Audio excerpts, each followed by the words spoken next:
भज गोविन्दम भज गोविन्दम भज गोविन्दम भज गोविन्दम गोविन्दम भज मूढमते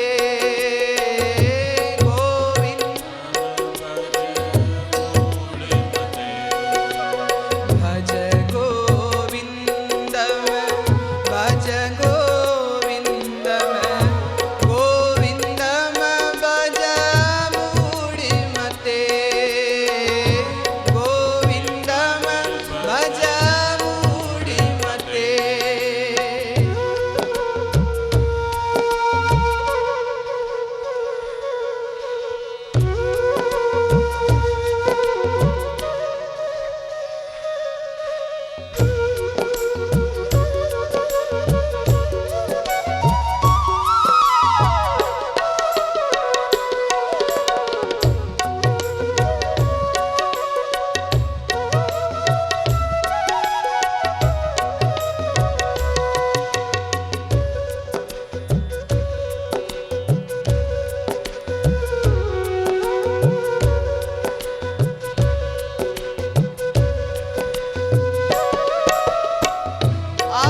अर्थमनर्थं भाव्यानित्यं नास्ति ततः सुखलेश सत्यं पुत्रादिधन भाजामवीति सर्वत्रैष विदितरीति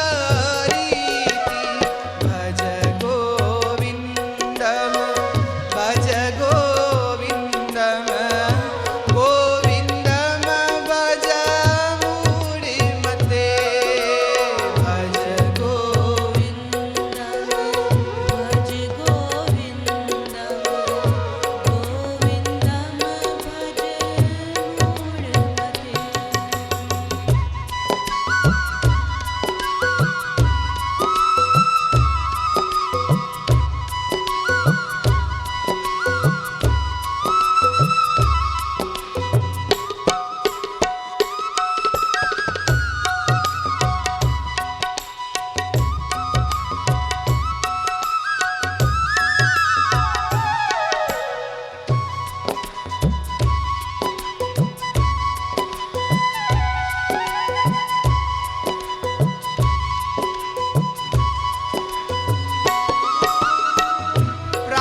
प्राणायामं प्रत्याहारं नित्यः नित्य विवेक विचारं जाप्य समेत समाधि विधानं पूर्ववधानं महदवधानं भज गोविन्दम भज गोविन्दम गोविन्दम भज मूढमते भज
भजो रे। गोविंद के नाम का कीर्तन अगर भाव से किया गया हो तो यह अपने आप में ध्यान है, अपने आप में यह एक ध्यान की विधि है, जहाँ तुम गोविंद का नाम लेते लेते लेते लेते लेते और लेते लेते लेते एक ऐसा चक्र चलता है, और ये भीतर कौंध गई फिर बिजली उसके कृपा की, उसके आनंद की, उसके प्रेम की, और मन है कि गोता खा जाता है फिर अंदर, मन भीतर गोता खा जाता है। गोविंद का भजन कर प्यारे, शंकराचार्य विरचित भज गोविंदम का अब ये 29वां श्लोक है। अर्थम अनर्थम भाव्य नित्यम नास्ति ततः सुख लेश सत्यम। शंकर कहते हैं धन मुसीबत का दूसरा नाम है। बहुत धन होना आपत्तियों का नाम है, मुसीबतों का नाम है, पीड़ा का नाम है, चिंता का नाम है, त्रासदियों का नाम है, राग का नाम है, द्वेष का नाम है। धन ज्यादा हो जाएगा तो अपने धन से राग होता है, और जिसके पास मेरे से भी ज्यादा धन है उससे मुझको द्वेष हो जाता है, और जिसके दिल में द्वेष की ज्वाला भड़क रही हो उसके दिल को चैन कैसे हो सकता है। इसीलिए कबीर तो कहते हैं बस इतना साईं देना जितने में मैं खा लूं और घर आए किसी अभ्यागत मेहमान अथवा संत की सेवा करूं, इससे ज्यादा की मुझको आवश्यकता नहीं, और इससे ज्यादा मुझको देना भी मत। अर्थ कहा चिंताओं का घर है।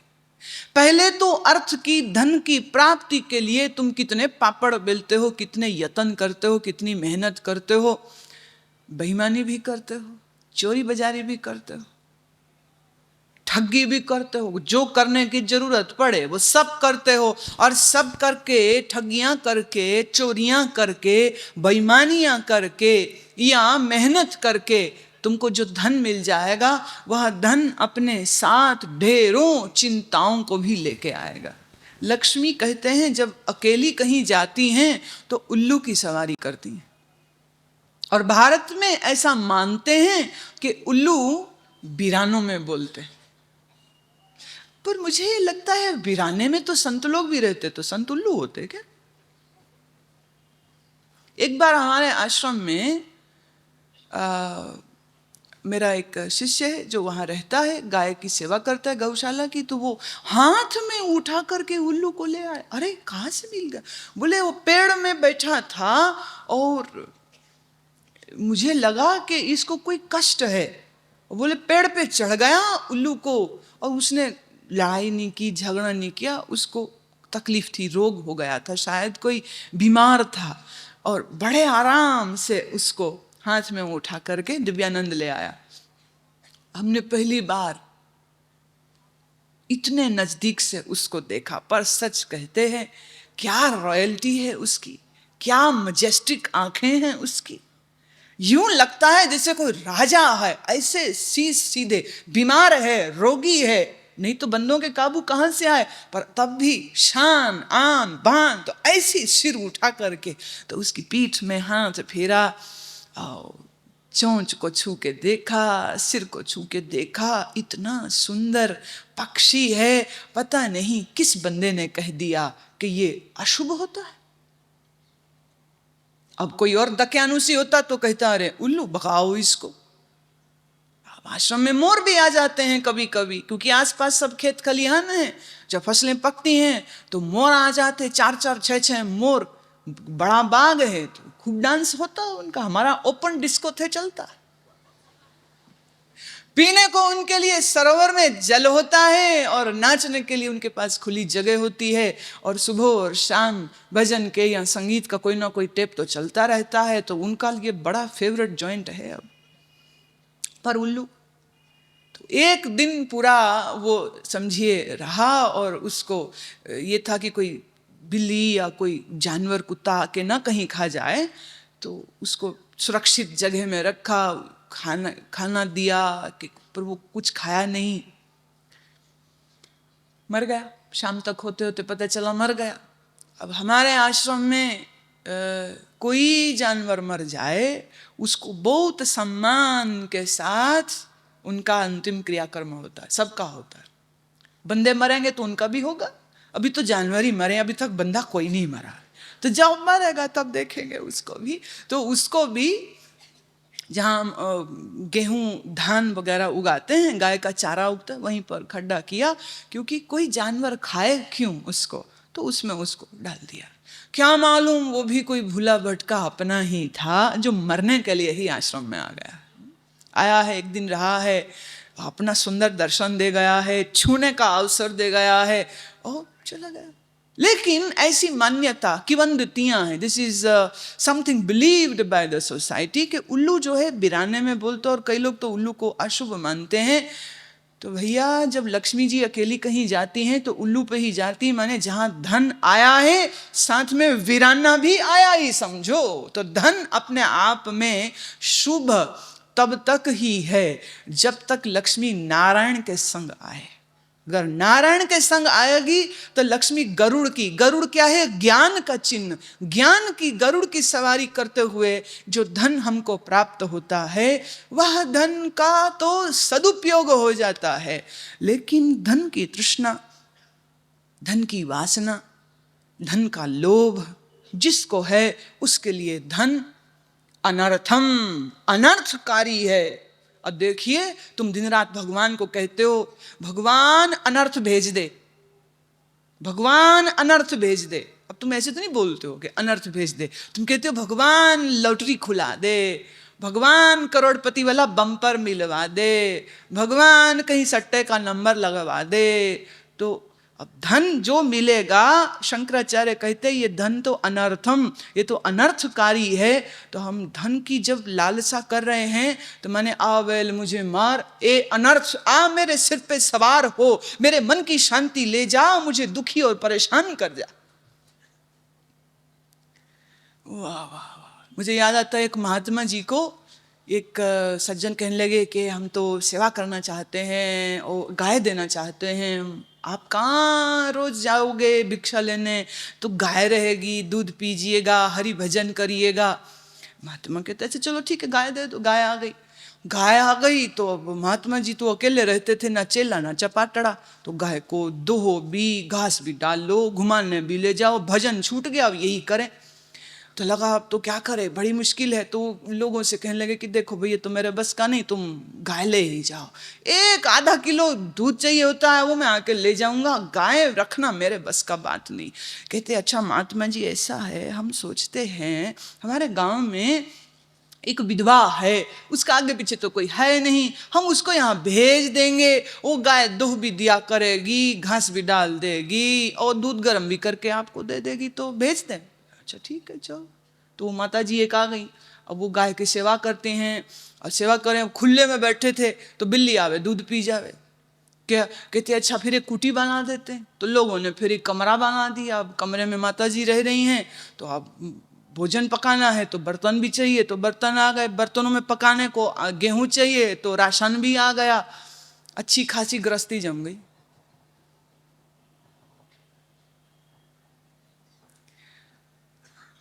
दूध बिल्ली पी जाती थी, इसलिए बिल्ली आकर के दूध न पी जाए तो कुत्ता पालना पड़ा।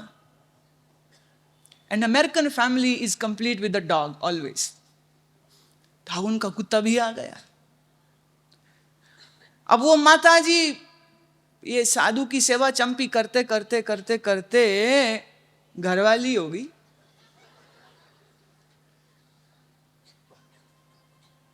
एक चीज से कितनी कितनी कितनी कितनी कितनी चीजें। मैंने और सुना एक महात्मा के लिए किसी सज्जन ने चांदी का जूता बनवाया, चांदी की तार का सोने की नकाशी का जूता बनाया। कहते महाराज जूता पहनी। महाराज कहते देखो, अब ये महाराज बहुत समझदार, ये पहले वाले नहीं, बहुत समझदार। कहते देखो तुम इतना बढ़िया जूता दोगे तो इतने बढ़िया जूते के साथ तो फिर मेरे सूतली वाले कपड़े थोड़े चलेंगे। हाँ है तो सही। तो बोले फिर हमारे लिए अच्छा ड्रेस भी बनवा, डिजाइनर बुटीक ड्रेस बनवा। कहते चलो बन जाएगी महाराज, बात ही कोई नहीं, जो कहो हो जाए। कहते अच्छा अब इतने बढ़िया कपड़े और इतने बढ़िया जूता पहन के तो ये झोपड़े में थोड़ी रहेंगे, तो रहने को भी अच्छी जगह होनी चाहिए। तो जूते के लायक, इस चांदी के जूते के लायक तो तुम्हारा महल ही है। तो कहते महाराज आपका स्वागत है, आइए हमारे महल में रहिए, और हमको क्या चाहिए महाराज, हमारे महलों में वास करें। तो वो कहते इतना सुंदर जूता, इतने सुंदर कपड़े, इतना सुंदर महल, तो फिर सराहना करने वाली भी तो कोई चाहिए। और सुना है तुम्हारी पत्नी बहुत सुंदर। कहते महात्मा जिंदा रहना कि नहीं रहना तूने? कहते हम तो खूब जिंदा रहने वाले हैं, पर हम तो तेरे से विनोद कर रहे हैं कि एक चीज के साथ और 10 चीजें जुड़े, इससे बेहतर है मैं तुम्हारा ये जूता ही स्वीकार ना करूं। क्यों लूं मैं तेरा जूता? जूता ले लूंगा तो जमीन पे नहीं चल पाऊंगा, क्योंकि धूल मिट्टी कीचड़, भारत में तो इसकी भरमार है। और फिर उसके लिए रथ चाहिए, रहने को महल चाहिए, महल संभालने वाली भी फिर कोई चाहिए। तो मैं साधु हरि भजन छोड़ करके इस चक्कर में पड़ूं, इसलिए क्षमा कीजिए, ये चांदी का जूता आप ही पहनिए, हमको स्वीकार नहीं है।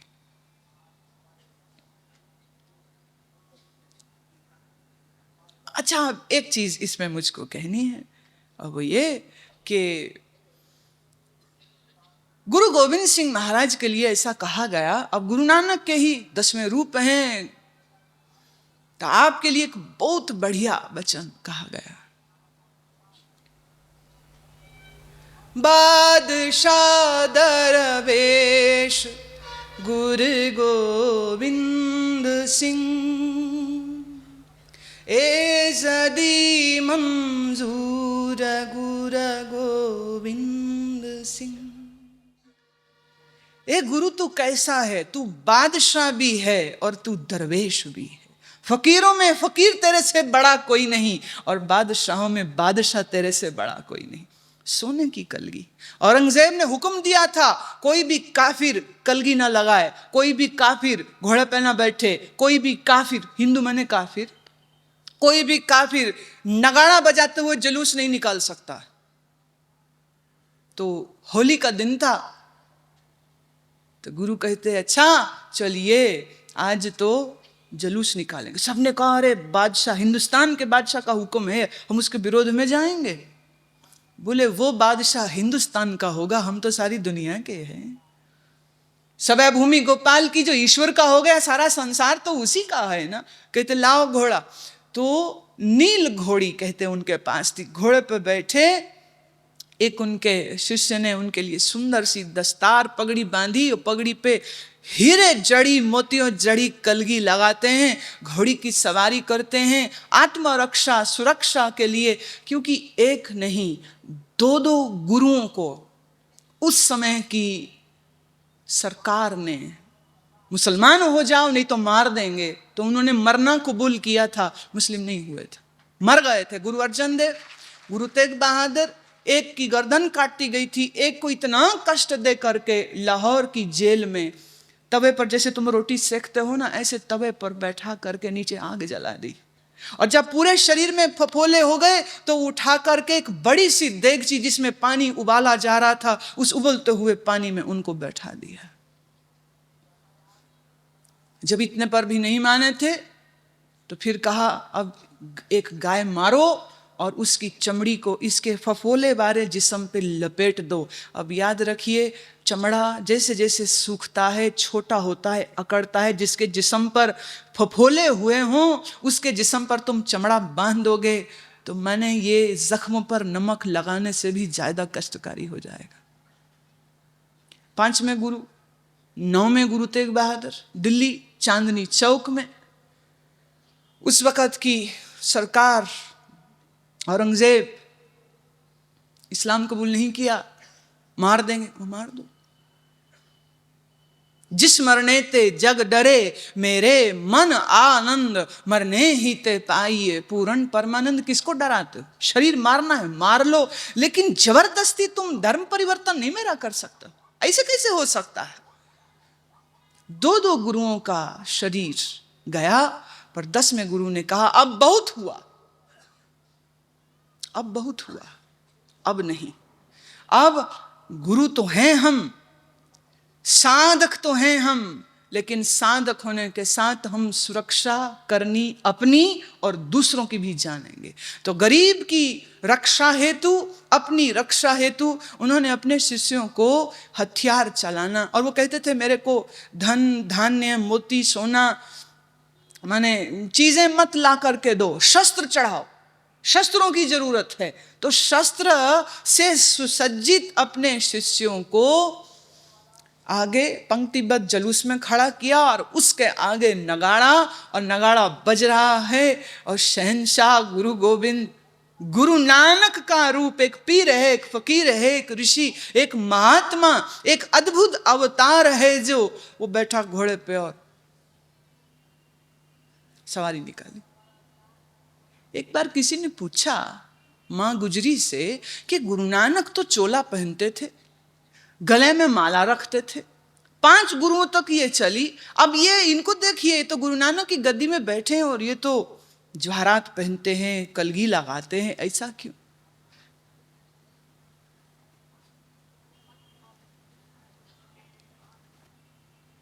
तो कहने वालों ने फिर कहा गोविंद जो है, तो गोविंद श्रृंगार नहीं करेगा तो कौन करेगा? कृष्ण महाराज श्रृंगार नहीं करेंगे तो कौन करेंगे?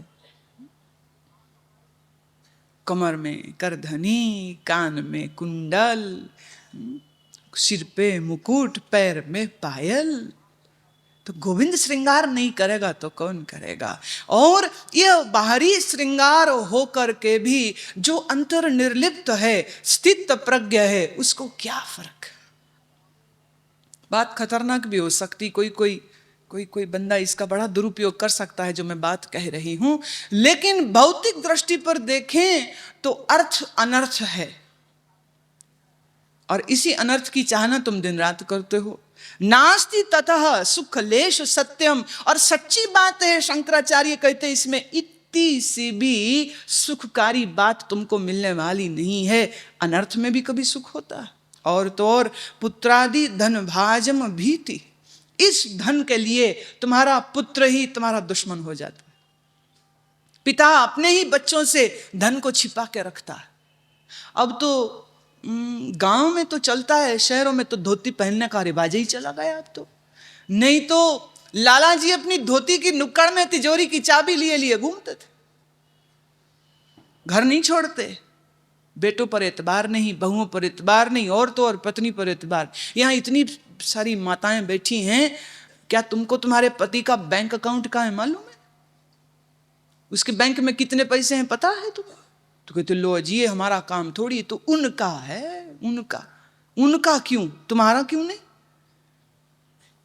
हजारों बार ऐसे किस्से हुए कि पति की अचानक मौत हो गई और पत्नी को कुछ नहीं पता कि कहाँ पैसा पड़ा है, कहाँ हमारी फिक्स डिपॉजिट है, किस इंश्योरेंस में, कहाँ LIC में, कहाँ शेयर्स खरीदे थे, कुछ नहीं पड़ा, कहाँ माल है वो पड़ा नहीं, पर उधारी लेने वाले 10 बंदे आकर के खड़े हो गए, दीजिए दीजिए, और पत्नी को कुछ पता ही कुछ नहीं है।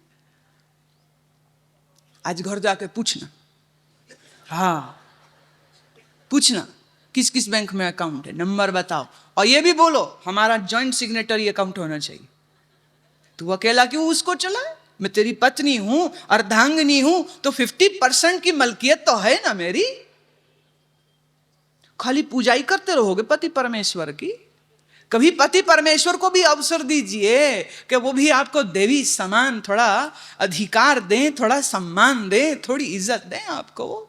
नहीं, गलत कह रहे।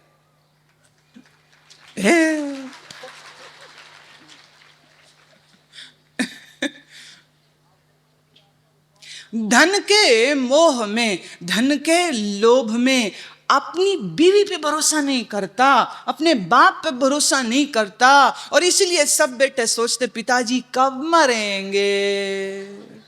जोशी को पूछते जा करके, जरा देखो तो टेवा, अब बाप टेवा दिखाए बेटे का तो समझ लगती कि देखो कब शादी होगी, कितनी पढ़ाई, कितनी अकल, और एक बेटा ऐसा भी। मेरे एक जानने में थे ब्राह्मण, बहुत अच्छे ज्योतिषी थे, मेरे से बहुत प्यार था, तो वो मुझे बताते थे, कहते थे मेरे पास कई दफे आते हैं, अपने बाप का टेवा लेकर के आते, जरा देखिए पत्री को और बताइए पिताजी की कितनी आयु है, जान खा गया, बुढ़ा मरेगा कब। तिजोरी अपने कब्जे में, चाबी अपने कब्जे में, टुकड़ा टुकड़ा करके देता है, गुलाम बना के रखा है। अब बाप भी दिल में जानते हैं कि जब तक माल है तब तक सेवा करेगा, जिस दिन माल सब दे दिया तो घर से बाहर कर देंगे। इसलिए तो धड़ाधड़ पूरे देश में वृद्धाश्रम खुलते जा रहे। वृद्ध आश्रम हो ही नहीं सकते, आश्रम तो संत आश्रम होते हैं, वृद्धाश्रम नहीं होते। शब्द गलत है, वो कहना चाहिए वृद्धों की शरणार्थियों की जगह, ऐसा कुछ नाम होना चाहिए। वृद्ध शरण स्थली ऐसा नाम हो सकता है। आश्रम कैसे हो सकता है? आश्रम तो पता नहीं क्यों बिगाड़ देते हैं लोग। इतना सुंदर नाम आश्रम, जहां जाकर के मैं मन से श्रम रहित होकर परम विश्राम में आ जाता हूं, उसी को आश्रम कहते हैं। मेरे मन के द्वंद्व, मेरे मन की पीड़ाएं, मेरे मन की दौड़ जहां जाकर के रुक जाती है, मैं भीतर टिक जाता हूं, मेरे अंतर शून्य उतर आता है, उसी को कहते हैं आश्रम। यहाँ कोड़ी आश्रम, वृद्ध आश्रम, महिला आश्रम, पता नहीं कौन कौन सा आश्रम, ऐसे नहीं भाई। वो कहते नहीं जी जहां जाकर के किसी को शरण मिले हमने उसको आश्रम कहा। पर मैं कहती हूँ नहीं, आश्रम जैसा सुंदर शब्द को रहने दो सिर्फ उस जगह के लिए जहां ध्यान होता है, अंतर की खोज होती है, सिर्फ वहीं रहने दो तो अच्छा। बाकी तो भाई तुम लोगों की मर्जी। धन के कारण से पुत्र ही तुम्हारा दुश्मन हो गया, धन की ही वजह से समस्त अनर्थ आते हैं। सर्वत्रैषा विदितः रीति, ये सब और सब जगह में, ये बिल्कुल सच्ची बात मैं कह रहा हूं। इसलिए इस अनर्थ के पीछे मत भागो, धन का उपयोग करो, लेकिन धन तुम्हारा उपयोग करना शुरू कर दे, वो स्थिति नहीं आने देनी चाहिए।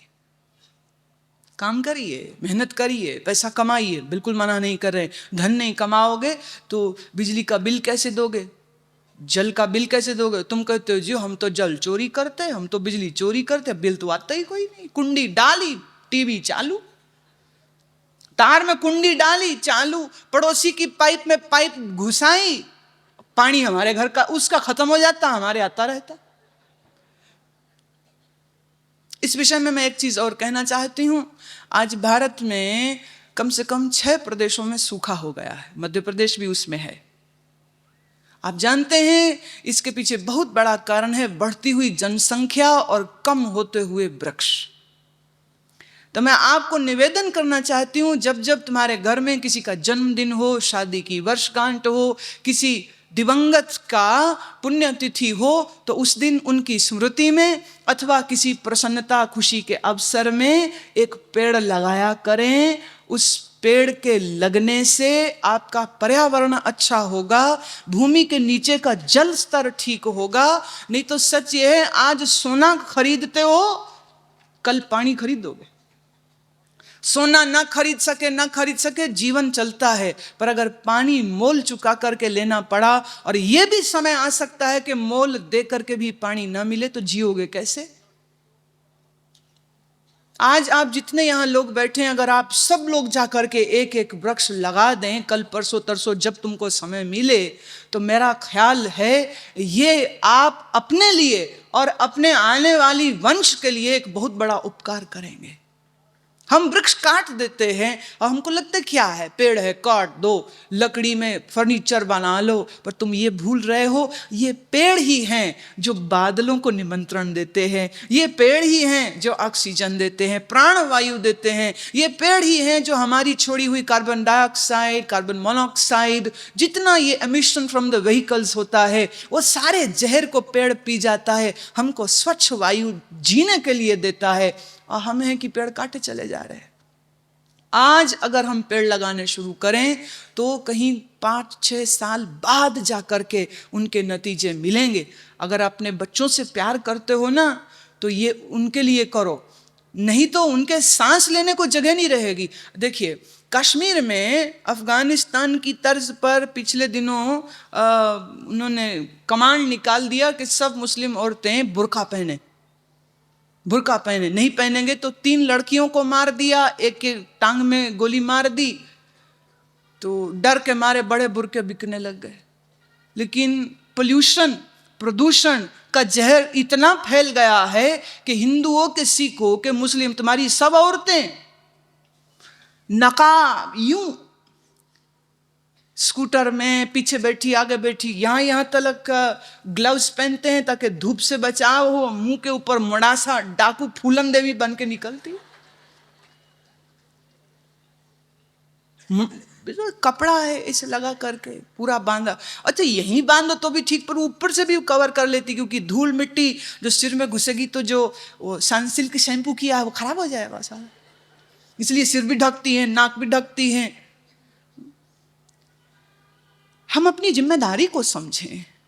सिर्फ प्रकृति से क्या लेंगे, वापिस कुछ नहीं देंगे हम। तो पुण्यतिथि हो, शादी की वर्षगांठ हो, जन्मदिन हो, वृक्ष लगाइए, वृक्ष रोपिए, जीवन दीजिए और अपना जीवन बढ़ाइए। पर तुम करोगे क्या? केक बनाओगे, सब खड़े हो जाएंगे हैं? सब इसी देखेंगे, घूरेंगे केक, और फिर जिसका जन्मदिन है वो फूकेगा और थूकेगा, और फिर सब उसकी थूक को खा जाएंगे। केक बड़ा स्वाद था, केक बहुत स्वाद था। मैं ये नहीं कहती केक ना काटो या केक ना खाओ, पर थूको तो मत। थूकते हैं मतलब फूकोगे तो थूकोगे भी ना, थूक तो निकल ही आएगी मुंह में से। अच्छा फिर मोमबत्तियां बुझाएंगे। अरे भाई, जन्मदिन पर तो ज्योति प्रज्वलित करनी चाहिए, और तुम अपनी ज्योति, जीवन ज्योति को बुझा रहे हो फूके मार मार के।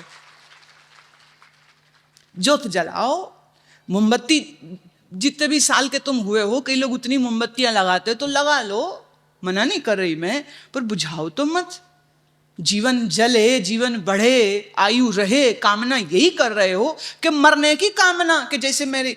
तो तुम अगर ध्यान से थोड़ा ध्यान तुम अपनी बॉलीवुड की ओर ले जाओ, फिल्मों की ओर, तो पुरानी फिल्मों में जब भी किसी को दिखाना हो ना कि वो मर गया, तो क्या करते थे? दीपक बुझ गया, तो दीपक बुझ गया तो मर गया, मैंने वो पता नहीं वो कहाँ है, वो दीपक बुझा और लगा कि वो मरा। और तुम इतने लोगों को बुला के, मोमबत्ती लगा के और बुझा रहे हो। बुझाओ मत, जगाओ, जगाओ, ज्योत को जगाओ।